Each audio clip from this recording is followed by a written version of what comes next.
This Central European country used to be 7 times larger than it is now. Moreover, 200 years ago, it had the 4th largest population in the world, after China, India and Russia.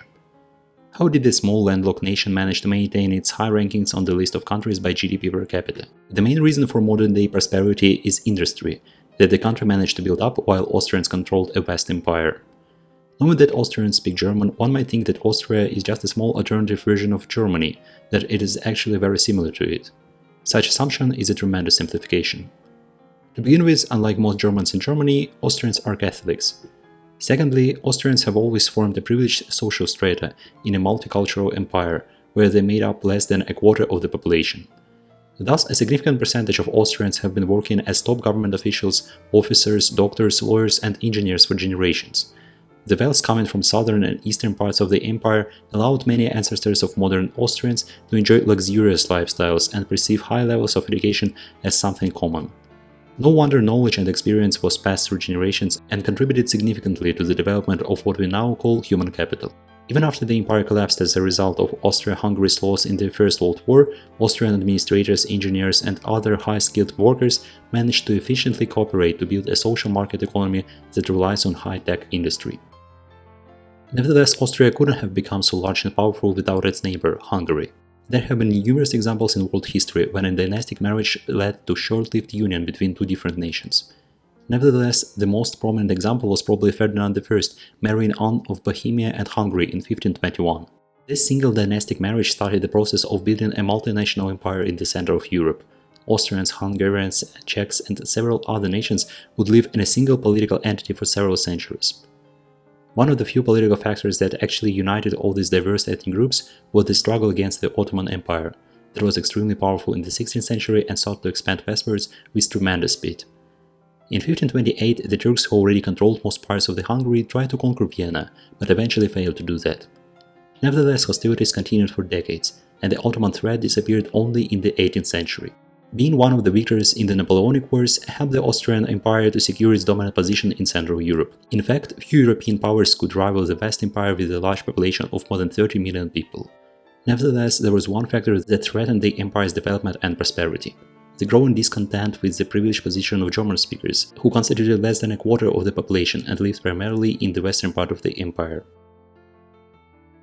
In 1867, after several Hungarian revolts, the country transformed into dual monarchy with Hungary, the Austro-Hungarian Empire. At the same time, Hungarians, who represented around a fifth of the population, were the only ethnic group to be granted a wide autonomy. Thus, all the territories of Austria-Hungary were ruled by either Austrians or Hungarians. You can see the sphere of influence division on the map. What is intriguing is that Hungarians would often support Czechs in their struggle with Austrians, while Austrians in return would support wider autonomy of Croats. Despite gradually acknowledging that multiculturalism was one of the cornerstones of the country's prosperity, and Austrian emperors often learned Hungarian and Slavic languages spoken in the country, economic development and wealth was distributed extremely unevenly, with Austria-Hungary and Bohemia, western half of Czechia, attracting most of the resources and industrializing heavily. This deprived most other regions of the opportunity to attract investment sufficient enough to kickstart industrialization. In 1907, when the universal male suffrage was introduced, German speakers who enjoyed high social status, high incomes and high levels of education due to the privileged position started to lose their clout in a country where half of the population was Slavic. Take a look at the chart that demonstrates the number of native speakers of the languages used in the empire. Contrary to the widespread belief, the assassination of Franz Ferdinand did not immediately lead to the First World War. Only after a month of unsuccessful attempts to prove the Serbian government's connection to the assassination, Austria-Hungary eventually decided that it would still need to declare war. In a matter of a few months, Austria-Hungary and Germany were already fighting Serbia, Russia, Britain and France. Just 4 years later, after Austria-Hungary lost the war, all the numerous ethnic groups used the unique opportunity to become independent from the empire. It is crucial to realize that although both Austria and Hungary became landlocked and lost most of their territories, including regions where millions of German speakers and Hungarian speakers lived, Austria actually maintained the majority of high added-value industries that continued to enrich the nation.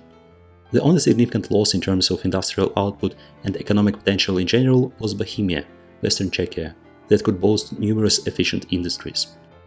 In 1938, Austria was annexed by Germany and consequently fought alongside it throughout the Second World War. Winston Churchill planned to create a South German state after the war. In this proposed union, Austria and Bavaria were to play the key roles. Nevertheless, 1 month before Germany was defeated, Austria managed to declare itself an independent state that would be governed by socialists, conservatives, and communists returning from exile or Nazi detention. This turned out to be a well-planned decision, as the Allies approved of this idea and treated Austria not as a German ally, but as the first state to be occupied by Germany. Moreover, unlike Germany that was divided into two states, the presence of communists in Austrian government and the declaration of perpetual neutrality helped the nation to stay united and become completely independent in 1955.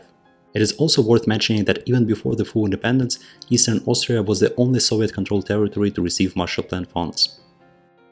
With American money and various other forms of American aid, the country managed to rapidly recover from war and fully realize its potential.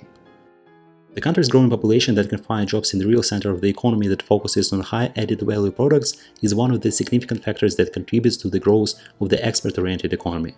Being a small democratic state at the center of Europe, just like Switzerland, also helps to attract significant volumes of foreign investment.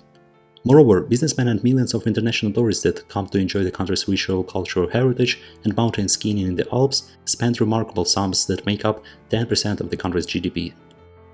If it wasn't for immigrants, primarily from Eastern Europe and Turkey, Austria's population would be almost the same as in year 1900. Austria is a popular destination for migrants, and the country has one of the highest living standards in the world. Moreover, Vienna has been ranked first, second, and third in the best cities ranking several times in recent years. Thanks for watching, don't forget to subscribe and recommend the topic for next video in the comment section.